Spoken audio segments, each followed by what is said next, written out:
새해 들어서 홍해작전 특별 새벽 기도회와 또한 신년 부흥성회 그리고 어제까지 지방회 청지기 수련회까지 우리 교우들께서 하나님의 말씀 안에서 지나간 2주 동안 애 많이 쓰셨습니다.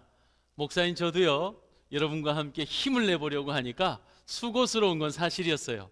그런데 나날이 행복하고 기쁘고 에벤에셀의 하나님께서 지금까지 인도하셨고 여호와 이레 되신 주님께서 90년 역사와 그리고 앞으로의 100년의 역사를 써가는데 제게 부푼 마음이 있고 소망이 넘치더라고요.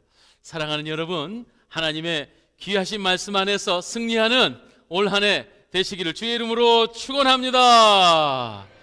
새해에는 여러 가지, 한번 그럼 열심히 박수 한번 쳐볼까요? 할렐루야!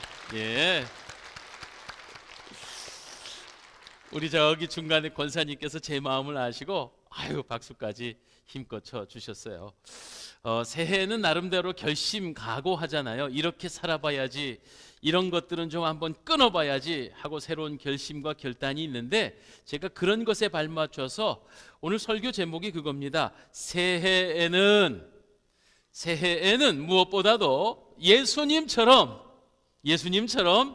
그런데 예수님처럼 하면 많은 것들 본받을 것이 있겠습니다만은 특별히 예수님의 적게 사셨던 진리, 무엇을 예수님이 적게 살고 또한 적게 누리셨는가 하는 것을 살펴보려고 합니다. 그러기 전에 출애굽기 16장 17절 18절에 만나에 관한 이야기가 나옵니다. 제가 본문을 함께 좀 다시 읽어드릴게요. 출애굽기 16장 17, 18절. 이스라엘 자손이 그같이 하였더니 그 거둔 것이 많기도 하고 적기도 하나 오멜로 되어 본즉, 오멜로 이제 크기를 재봤어요. 많이 거둔 자는 남음이 없고 적게 거둔 자도 부족함이 없어 각 사람은 먹을 만큼만 거두었더라. 이런 기록이 있습니다. 여러분, 만나에 관한 이스라엘 사람들에게 하나님께서 광야 생활하는 이스라엘 사람들에게 부어주셨던 놀라운 은총 가운데 하나지요, 하늘에서 떨어지는 식량이었어요. 이스라엘 백성이 출애굽하여 40년간 광야 생활을 하는 동안 농사를 지을 수도 없고 사냥을 할 수도 없었습니다. 그러면 어떻게 그 많은 이스라엘 백성이 남자만 60만이라 그랬는데 여자, 어린아이, 어르신들까지 합하면 약 200만 정도로 추정이 됩니다. 200만 명이 40년간 먹고 사는데 문제가 없었어요. 왜? 이 만나 때문입니다. 만나 덕분입니다. 그런데 놀라운 것은 이 만나에 관해서 몇 가지 아주 특징적이 있는데 지금 말씀드린 것처럼 사람은 요만큼도 수고하지 않아도 하나님께서 40년간 내려주신 하나님의 은총의 곡식이었다, 이런 얘기입니다. 그뿐만 아니라 충분했습니다. 200만 명이 40년 동안 먹어서 사라지거나 줄거나하지 않고 늘 매일 아침마다 떨어진 만나를 거두기만 하면 오멜로 되어서 본직이라 그랬는데 이걸로 치면, 우리로 치면 한 돼, 한 말 이런 것으로 재어 보니까 많이 거둔 자가 넘치는 것이 없고 남음이 없고 설사 적게 거뒀어도 어때요? 부족함이 없다 그랬어요. 참 이게 놀라운 것입니다. 예수님의 오병이의 기적을 보면 5천 명이 나눠 먹을 때 물고기 2마리, 보리떡 5개가 막 늘어났던 것처럼 이 한 오멜로 적게 거둬도 하루 먹을 양식이 충분했고 많이 거둬도 남아서 재워놓는 것이 아니고 그냥 사라져 없어지는 겁니다. 이게 바로 만나의 놀라운 신비함이라, 이런 이야기입니다. 또한 아시는 것처럼 이스라엘 백성이 가나안 땅에 정착하여 그 해 농사의 다음 해에 소출을 거둘 때까지 이 만나는 끝없이 계속 내렸습니다. 영원히 기억할 상징입니다. 신비한 양식이었습니다. 그 해 가나안 땅의 열매를 먹었더라 하고 여호수아서 5장에서 정착했을 때 그때서야 하나님의 이 만나가 이제 더 이상 내리지 않았습니다. 여기서 한 가지 기억해야 할 것은 많이 거둔다고 더 많이 남기는 것도 아니고 적게 거두었다고 부족함 없는 이 만나처럼 하나님의 은총은 우리에게 필요 충분한 것입니다. 모자라지 않을 것입니다. 올 한 해 하나님의 은혜가 만나의 은총과 같이 여러분의 삶에 늘 함께 하시기를 주님의 이름으로 축원합니다. 그러므로 안심하세요. 하나님이 우리의 생애를 지켜주십니다. 조금 적게, 오늘 저는요 올 한 해 우리에게 마음 가운데 조금 넘치게 욕심 부릴 것도 없고 조금은 적게 거두어도 하나님이 채우신다고 하는 이 신비한 기적을 함께 살펴봤으면 합니다. 예수님, 우리는 예수님을 닮아가는 무리지요. 바로 그런 사람들을 예수쟁이, 그리스도인이라고 말하지요. 오늘 올 한 해 우리의 결심 가운데서 무엇보다도 예수님 닮길 원하는데, 예수님의 삶이 어떤 삶이었느냐? 우리는 찬송가 463장 보면 1절이 진자 되기 원합니다. 진심으로 하잖아요. 4절에 이렇게 써 있어요. 예수 닮기 원합니다. 진심으로. 할렐루야. 여러분 올 한 해 예수 닮아가는 삶 사십시다. 그런데 예수님의 삶을 제가 연구를 해봤더니 조금 더도 아니고 조금 적게였습니다. 한마디로 누리고자 하실 것 얼마든지 누리실 수 있었음에도 불구하고 거절하셨습니다. 몇 가지로 살펴볼게요. 예수님은요 주무시는 것에 관해서도 성경 복음서에서 보면 분명히 적게 주무신 분입니다. 따라서 한번 해볼까요? 올해는 작년보다 좀 잠을 줄이자. 왜 말씀이 갑자기 쑥 줄어 작아듭니까? 올해 첫날부터 특별 새벽 기도회를 열어서 우리 교회 교우들이 평소보다 지금 새벽 예배 많이 나오고 계세요. 참 잘하셨어요. 그런데 사실 예수님의 삶이 그러하셨어요. 예수님은요 마가복음 1장 35절에 보니 새벽 미명에 예수께서 일어나 나가 한적한 곳으로 가 거기서 기도하시더니 라고 기록했습니다. 예수님 하나님의 아들이심에도 불구하고 하나님과 교통하시고 아버지 성부 하나님과의 교제하시는 것을 멈추지 않으셨습니다. 그러기 위해서 잠을 줄이셨던 거죠. 새벽을 깨우셨던 겁니다. 믿음의 사람들, 여러분 부담스러우시겠지만 새벽을 깨우셔야 돼요. 잠을 좀 줄이셔야만 합니다. 잘 거 다 자고 하고 싶은 거 다 하고 하나님과 교제한다는 말은 틀린 말입니다. 말이 되지 않습니다. 솔로몬은 그의 잠언서에서 24장 33절에 좀 더 자자, 좀 더 졸자, 좀 더 손을 모으고 좀 더 눕자 하면 내 빈궁이, 내 가난이 강도같이 군사같이 밀려오리라 이렇게 말하고 있습니다. 올해는 잠을 좀 줄여서 새벽을 깨웠으면 합니다. 우리 교회 여기 계신 인원만큼 새벽 예배가 가득했으면 좋겠습니다. 왜? 그것이 거룩하게 사는 비결이기 때문입니다. 잘 한번 생각해 보세요. 밤에 일어나는 역사와 새벽에 일어나는 역사들, 긍정적인 역사가 일어나는 것은 다 아침에 일어납니다. 동트는 것과 함께 일어납니다. 그런데 부정적인 역사들이요, 방탕, 술 취함, 음란, 부도덕, 이게 빛이 없는 시간대에 밤에 일어난다는 걸 여러분 잘 아셔야 돼요. 그래서 새벽을 깨우려면 어떻게 해야 돼요? 일찍 누워야지요. 저는요 우리 사랑의 농산교회의 귀한 목회를 시작하면서 지금까지 어떤 그 공적인 일 빼고는 새벽 예배를 제가 잘 지키고 있어요. 제가 스스로 다짐한 약속이고 또 하나님께 드린 약속이에요. 무슨 일이 있어도 하나님 새벽 예배 지킬 수 있는 건강과 환경을 열어 주십시오. 할렐루야. 요번에 우리 신년 부흥성회를 했잖아요. 부흥성회 하시면서 교계의 원로 목사님들 쭉 모셨어요. 이분들이 사실은 과거에 조관행 목사님을 위시해서 고시위원회 목사님들 선발하는 일을 하시면서 우리 원로 목사님 김중현 목사님에 관한 그들의 기억을 말씀하시는 거예요. 고시위원회가 저기 이제 모처에 모여가지고 시험 문제도 만들고 검토도 하고 하시는데 우리 원로 목사님께서 밤 10시만 되면은 전 잠깐 나갔다 오겠습니다. 그리고 다음 날 아침에 오셨대. 왜 그러나 하고 이 고시위원들은 이제 일 끝나고 호텔에서 주무시고 다음 날 일해야 되는데 우리 원로 목사님 여러분 잘 아시는 것처럼 잠깐 나갔다 오겠습니다 하고 우리 본교회 예배당에 오셔서 밤새 기도하시고 새벽 예배 지키시고 다시 고시위원들과 오전에 만나셨다고 그 이야기를 생생하게 조간의 목사님, 구장의 목사님 이런 분들이 말씀하시는 거예요.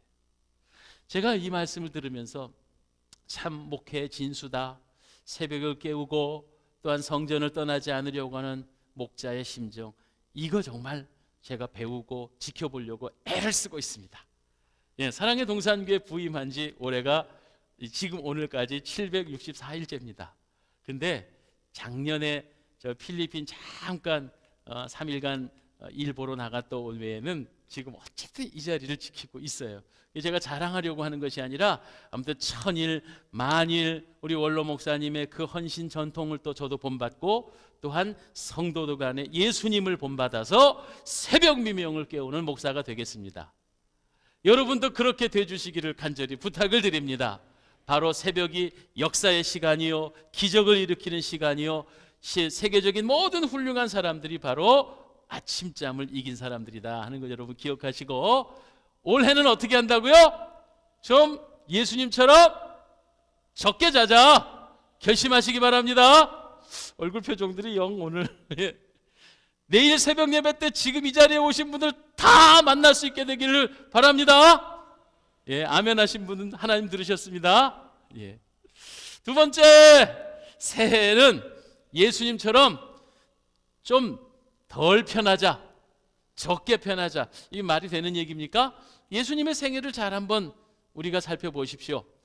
하늘 보좌 위를 마다하시고 그 휘황찬란한 천사들의 영광과 찬송 소리를 마다하시고 성육신 하신 자체부터 이미 예수님은 스스로 편하시기를 거절하신 겁니다. 예수님이 이 땅에 태어나시고 죽으실 때까지 길가에 계셨습니다. 엄밀히 말하면 예수님 태어나신 마국간도 그 길이잖아요. 궁궐도 아니고 따뜻한 안방도 아니지요. 그리고 예수님이 어떻게 돌아가시나요? 언덕배기에서 십자가에 돌아가십니다. 예수님 평생에 길에서 나서 길에서 주무셨어. 아마 이런 사람들 우리는 불쌍하다 그럴지 몰라. 그러나 우리 예수님께서는 하늘 영광, 하나님의 귀하신 사명을 감당하시기 위해서 스스로 편안한 것과 안일한 것을 거절하셨습니다.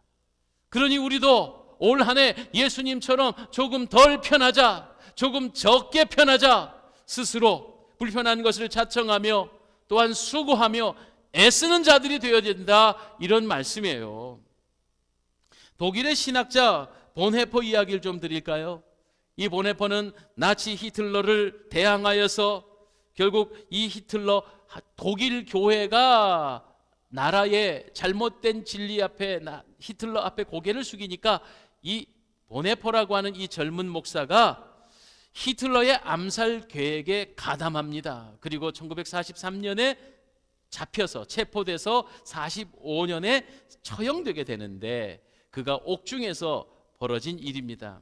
하나님 앞에 깊이 기도를 하다가 환상인지 꿈인지 꿈을 꾸는데, 꿈속에서 자기의 원수였던 이 유대인들을 600만을 학살하면서 그 모든 나쁜 짓을 했던 이 히틀러가 하나님 재판정 안에 서 있었던 거예요. 하나님이 재판의 결과를 히틀러 이놈, 너는 많은 사람들을 학살하고 하나님을 더럽혔다, 너는 지옥행이다 하고 꽝꽝꽝 심판을 하는 것을 이 본헤퍼 목사님이 환상 중에 보고 있는 겁니다. 그런데 히틀러가 이렇게 말했대요. 억울하다, 억울하다. 독일의 교회들도 자기에게 아부했고 참된 예수 그리스도의 복음을 내 주변에서 아무도 나에게 알려준 자가 없습니다. 나에게 예수님을 제대로 알려줬다면 내가 그렇게 어리석게 유대인들을 학살하는 이런 무서운 짓은 저지르지 않았을 것입니다. 난 억울합니다, 억울합니다 했다는 거예요. 그러면서 저 본헤퍼마저도 나를 죽이려고 했지 나에게 복음을 알려준 사람이 없습니다, 이렇게 말했다는 거죠. 환상 중인지 꿈인지. 그래서 옥중에 이 본헤퍼가 꿈에서 깨고 나서 크게 회개했다는 거예요. 예, 적군으로 생각하고 죽이려고만 했지 복음을 전하려고 하진 않았다.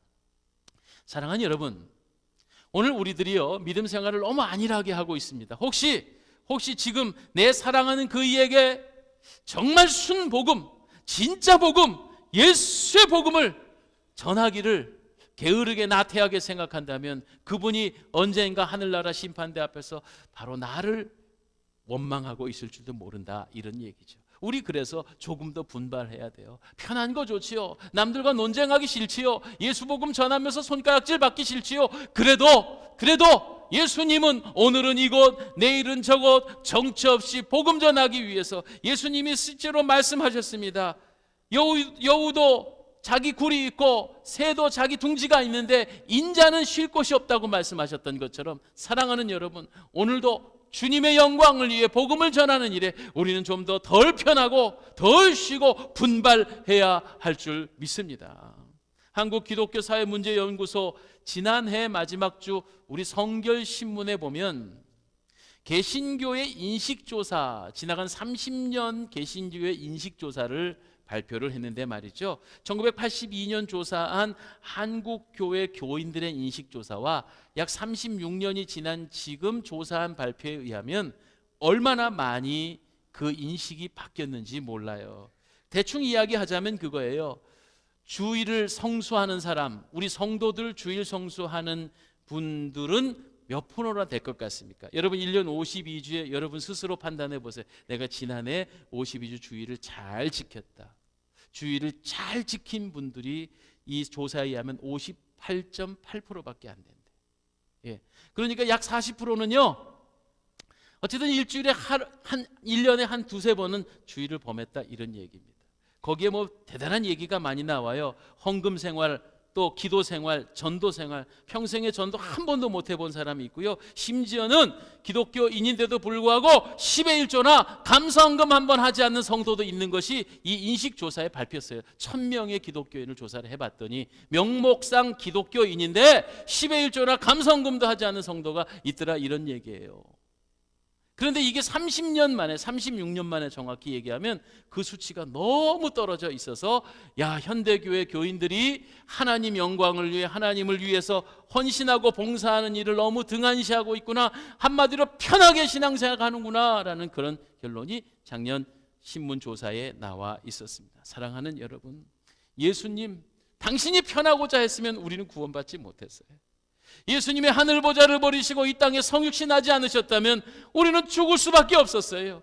우리 주님이 하늘보좌를 버리시고 편하고 안일한 것을 포기하시고 우리를 위해 구원하셨던 것처럼 그 은혜를 아는 사람들이라면 올 한 해 우리의 결심은 조금 더 편한 것을 내려놓고 스스로 분발해야 할 줄 믿습니다. 세 번째, 예수님 어떻게 사셨느냐 하면 말에 관한 연구를 좀 해봤습니다. 아하, 복음서에서 예수님 말씀하실 때 보니 우리 예수님 적게 말하셨구나라는 거예요. 말로 인해 실수하기 좋은 사람이 여기 서 있는 목사입니다. 얼마나 쓸모없는 말을 많이 했는가 뒤돌아보면 얼굴이 화끈화끈할 때가 많지요. 예수님이 말씀하신 걸 보면서 단 한마디도 쓸모없는 말씀을 안 하셨구나라는 것을 우리 성경을 통해서 우리는 확인하게 됩니다. 정확히 말하자면 실수가 없으신 말씀. 이 바리새인들과 사두개인들이 예수님을 올매 걸으려고 이것저것 시험거리를 해도 우리 예수님 한 번도 거기에 말려들질 않으셨습니다. 꼭 할 수 있는 말만 하시고 필요한 말만 하시고 시건 농담하거나 쓸모없는 말, 거짓 말하지 않으셨던 주님, 올해는 우리도 예수님처럼 말에 신중한 삶을 살기를 소망합니다. 목수 일을 잘하는 진정한 명목수, 목수는 나무를 잴 때 한 번, 잴 때는 여러 번 재는데 자를 땐 한 번만 자른다, 그런 말이 있습니다. 그러니까 우리가 말을 할 때도 신중하게 마음속에 담고 있다가 실수가 없는 그런 사람이 되죠. 얼마나 예수님께서 공생애를 통해서 하나님의 말씀을 전파하실 땐 얼마나 신중하게 말씀했을까요? 그것이 바로 예수님의 언어 생활이었습니다. 우리의 말이, 언어 생활이 올 한 해 그런 말이 되었으면 합니다. 아프리카의 선교의 아버지라고 하는 조나단 리빙스턴이 영국의 옥스퍼드 대학에서 이제 연설을 하게 됐다고 그럽니다. 학생들에게 말하기를 자기의 이 아프리카 선교 생활이 얼마나 수고스러웠고 위험했는가 하는 것을 설명하는 거예요. 내가 아프리카 선교 생활을 하면서 나는 짐승들의 공격을 받았습니다. 원주민들의 방해가 너무 심했었습니다. 질병에 걸려 고통받기도 했습니다. 하루는 사자에게 팔을 물어뜯겨 이제는 불구가 되기도 했습니다. 한 학생이 연설이 끝난 다음에 선교사님, 어떻게 그런 어려운 환경을 이길 수 있었나요? 그자 리빙스턴은 웃으며 대답합니다. 특별한 비결은 없고요. 마태복음 28장 20절을 그대로 믿었습니다. 여러분, 마태복음 28장 20절이 예수님께서 부활 승천하시면서 하신 말씀, 내가 세상 끝날까지 너와 항상 함께 있으리라.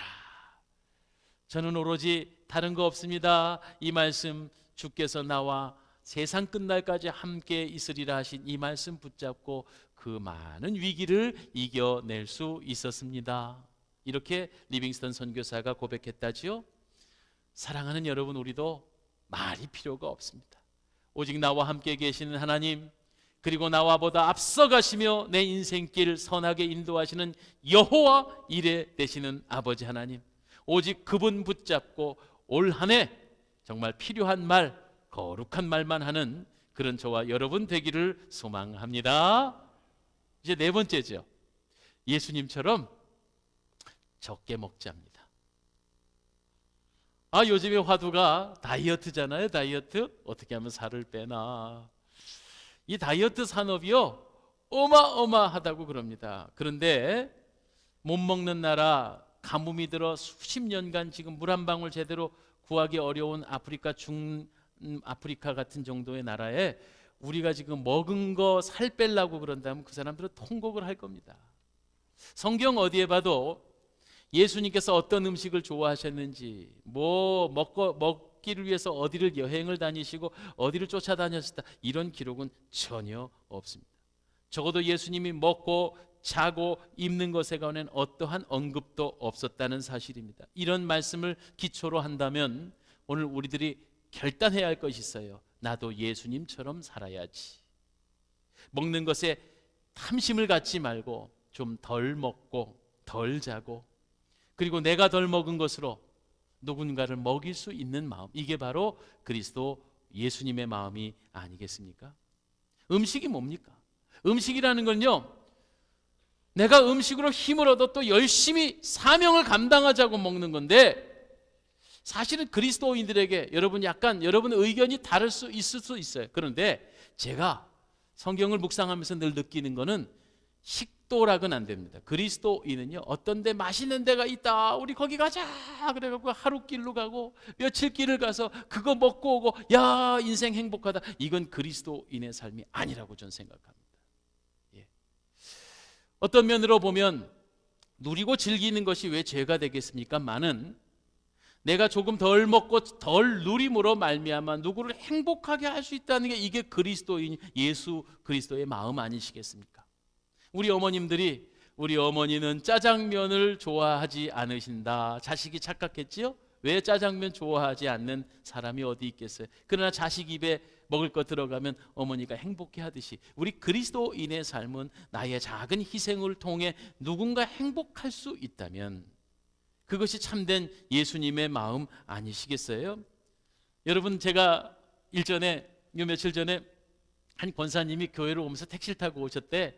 그래갖고 택시를 타고 오면서 우리 사랑의 동산교회는요 하면서 막 자랑을 엄청나게, 우리 교회는 너무너무 아름답고요, 또 우리 교회 목사님, 젊은 목사님 오셨는데 또 너무너무 좋고요, 그리고 예수 믿으세요, 이랬다는 거예요.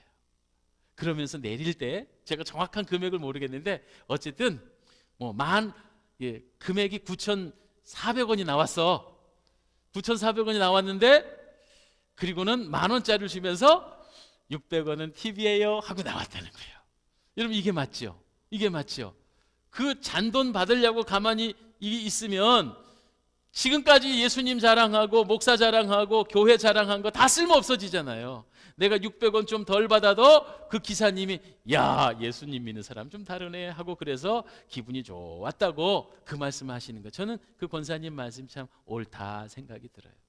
내가 600원 덜 받고 그분에게 야 예수 믿는 사람 좀 다르네 라는 거 심어주는 거, 이게 바로 내가 좀 덜 먹어도 누군가를 행복하게 하는 거 아니겠어요? 그리스도인은 그렇게 사는 것이 맞습니다. 조금 더 이게 아니고 조금 적게 이런 마음으로 이웃을 섬길 수 있다면 그게 바로 예수님 닮아가는 거 아니겠어요? 빙점을 쓴 일본의 기독교 여류 작가인 엔도 슈샤쿠라고 한 사람이 있지요. 근데 이 사람이 그런 일화가 있어요. 생계를 위해서 조그만 구멍가게를 열었는데 이게 장사가 너무 잘 되는 거예요. 그래갖고 막 동네 사람들이 이쪽으로 다 와. 친절하고 뭐 그랬으니까 그랬겠지요.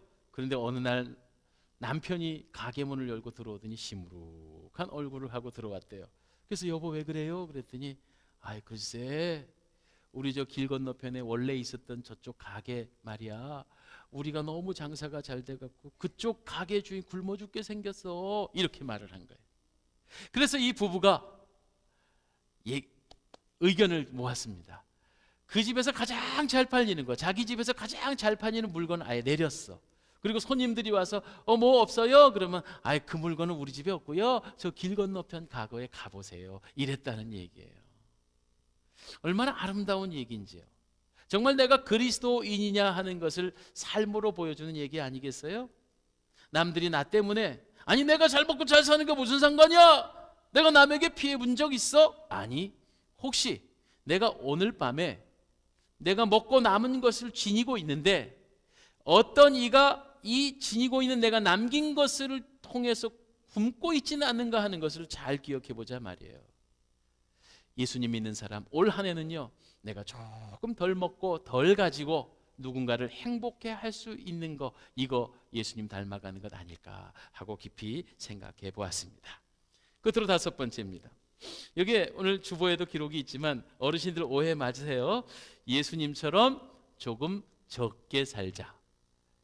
수명에 관한 얘기일 수도 있지만 저는요, 시간에 대해 알차게라는 의미로 말씀을 드리고 싶어요. 예수님 공생에 총합해서 33년을 사셨습니다.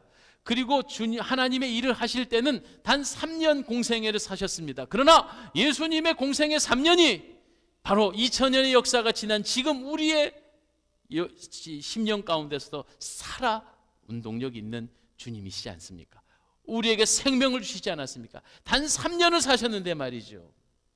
근데 우리들은요, 길게는 90년, 100년도 사시는데 우린 도대체 어떤 영향력을 끼치며 살았느냐 하는 것입니다. 한마디로 말해서 적게 사는 게 좋은 일은 아니고요. 장수의 복이 있는 거니까. 그런데 사는 날 동안은 의미 있고 허비하지 말고 정말 목표와 분명하게 알차게 살아야 한다는 그런 말씀입니다. 예수님께서 이 땅에 오신 목적은 뭡니까?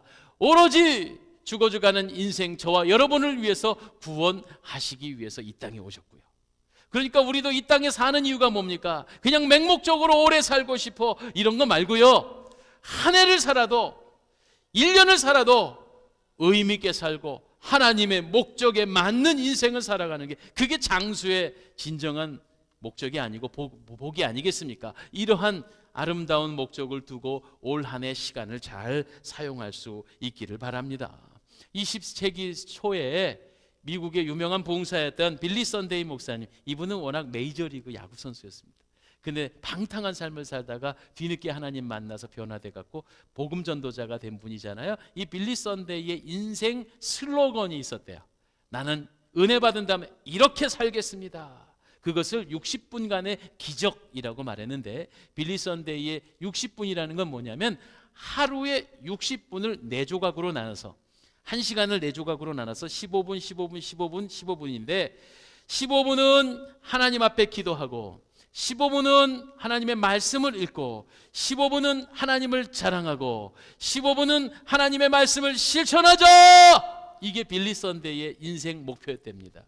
15분 기도, 15분 말씀, 15분 하나님 자랑, 전도죠? 전도. 15분 하나님 전도. 그리고 15분은 하나님의 말씀 봉사 실천, 이겁니다. 이걸 몰아서 60분을 쓴다는 게 아니고 15분 동안 쪼개서 점심 먹고 나면 15분은 전도하고, 예? 저녁 먹고 나면 15분은 말씀 신천하고, 이런 식으로 해서 하루에 60분을 주님을 위해 살았다는 얘기입니다. 여러분 어떻게 사시렵니까? 수명을 100년을 살고 100년 그 이상을 살아도 자기 욕심만을 채우며 사는 사람이 있고, 나의 욕구와 내 바램만을 위해서 사는 사람이 있고, 하루에 1시간 정도 기적의 60분으로 하나님 영광을 위해 사는 사람도 있더라 이겁니다. 그렇습니다. 결론을 내리면 올 한 해 결심하십시오. 조금 더 먹고 조금 더 편하고 조금 더 가지고 이런 거 좀 하지 말고, 예수님처럼 조금 적게, 조금 적게, 예수님처럼 조금 적게 자고 조금 적게 편하고 조금 적게 말하고 조금 적게 누리고 가지고 조금 적게 사는 것, 이것을 통해 인류를 구원하셨던 예수님처럼 우리도 이 세상 살면서 조금 더 아름다운 생을, 영향력 있는 삶을 살 수 있지 않겠습니까?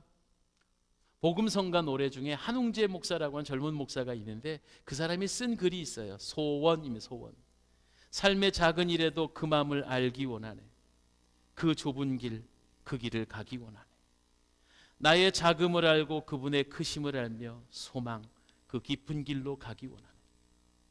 저 높은 산이 되기보다 오름직한 동산이 되길, 내가 가는 길만 비추기보다는 누군가의 빛을 비춰줄 수 있다면 내 삶의 한 절이라도 그분을 담기 원하네. 그 사랑, 그 높은 길로 함께 가기 원하네 하는 이런 시에 곡이 붙어 있어요. 여러분, 젊은 아이들이 부르는 노래라 잘 알지 못하겠지만 아는 분들 크게 한번 불러주시고, 가사를 내가 그 주님을 따라 좁은 길, 낮은 길, 섬기는 길 가고 싶습니다, 이런 결단이 이 찬송을 하면서 함께 세워지기 원합니다. 삶의 작은 길에, 삶의 작은 길에도 그 마음을 알기 원하네. 그 길, 그 좁은 길로 가기 원해. 나의 작음을 알고 그분의 크심을 알며 소망, 그 깊은 길로 가기 원하네. 저 높이 솟은 산이 되기보다 여기 오름직한 동산이 되기, 내 가는 길만 비추기보다는 누군가의 길을 비춰준다면, 내가 노래하듯이 또 내가 얘기하듯이 살길 난 그렇게 죽기 원하네. 삶의 한 절이라도 그분을 담기 원하네. 사랑, 그 높은 길로 가기 원하네. 그 좁은 길로 가기 원하네. 그 좁은 길로 가기 원하네. 깊은 길로 가기 원하네. 깊은 길 가기 원하네. 바울 사도는 갈라디아서 2장 20절에 그렇게 고백합니다. 내가 그리스도와 함께 십자가에 못 박혀 죽었다. 이제는 내가 호흡하며 사는 이유는 오직 그리스도께서 내 속에 계시며 나를 장악하시고 당신이 원하시는 그 길, 그 삶을 순종하며 가는 거라고.